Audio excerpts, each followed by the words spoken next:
Bonjour, ici Frédéric Langourieux, votre coach mental en trading. Alors, je vais aborder aujourd'hui un nouveau piège lié aux prop firmes. On est à la troisième vidéo liée à cette série. Aujourd'hui, je vais vous parler de quelque chose d'important, là aussi, lié aux prop firmes. Alors tout simplement, on va regarder là aussi pareil par rapport aux exemples. Ici, on est sur Blue Sky. On voit par exemple pour un compte sur 50K, on a le droit à 10 mini et 100 micros. Si on va sur TickTick par exemple, pour un compte à 50K, on a le droit à... Où est-ce qu'on a ça?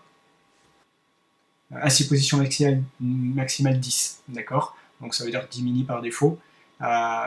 Ok, et ici on était donc à 10 mini aussi et 100 micros. Voilà. Si on va sur Apex, certainement qu'on aura à peu près la même chose. Les prop firmes se valent un petit peu là-dessus.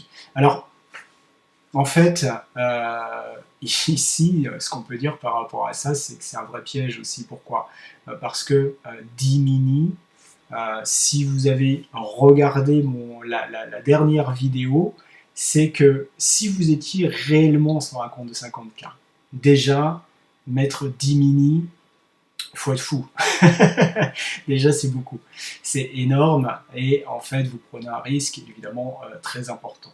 D'accord? Mais, comme on l'a vu dans la dernière vidéo, c'est que vous n'êtes pas vraiment sur un compte de 50K, c'est que vous pouvez perdre au maxi 2000 $. D'accord? Et dans une journée, 1000 $.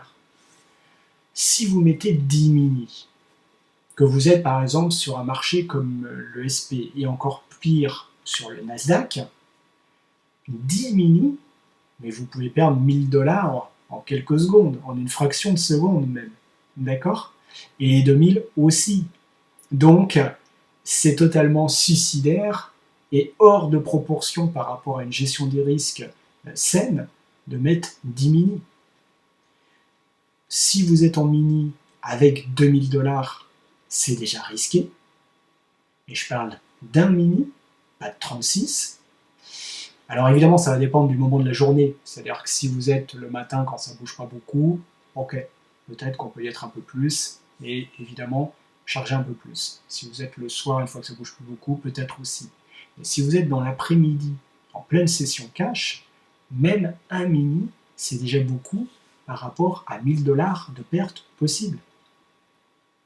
Pour moi, si vous êtes sur un compte comme ça, avec 2000 $ de perte maxi, il ne faut pas être en mini, il faut être en micro. Sauf si vous êtes en scalping très très court, et encore. Mais dès que vous voulez tenir un peu plus à distance, vu les marges qu'il va vous falloir, le mini, c'est même pas possible. Donc quand on vous propose de mettre 10 mini maximum, c'est vraiment de vous pousser à la faute. Ok? Parce qu'on se dit, ouais, c'est génial, 10 mini. Normalement, on ne peut pas faire ça chez un broker. On ne peut pas mettre justement ces montants-là. Et pourquoi? Parce que c'est une question de sécurité, justement. Donc là, en fait, on vous autorise, je dirais pas presque tout, mais quand même. Et donc, qu'est-ce qui va se passer? C'est vrai que si vous mettez 10 mini et que ça part dans le bon sens, les 3000 $, vous pouvez les faire en un trade. Et ça peut être très vite fait. Mais on est un peu sur du pile ou face, sur du risque tout, avec une gestion du risque absolument pas maîtrisée. Alors si on fait ça en éval, et puis en plus, et après qu'on est sérieux, une fois que le compte financé, pourquoi pas? Mais encore. Parce que le problème, c'est que si vous vous habituez à faire des trucs comme ça, une fois que vous aurez l'habitude de faire ça et de voir que vous pouvez faire 3000 $ en un trade, vous aurez envie de le refaire éventuellement, même une fois que votre compte sera financé. Et là, c'est le piège qui va se refermer. Pourquoi? Parce qu'après, derrière, une fois que vous apprenez à trader avec une totale absence de maîtrise du risque, eh bien, ça sera très dur après de revenir à la maîtrise du risque.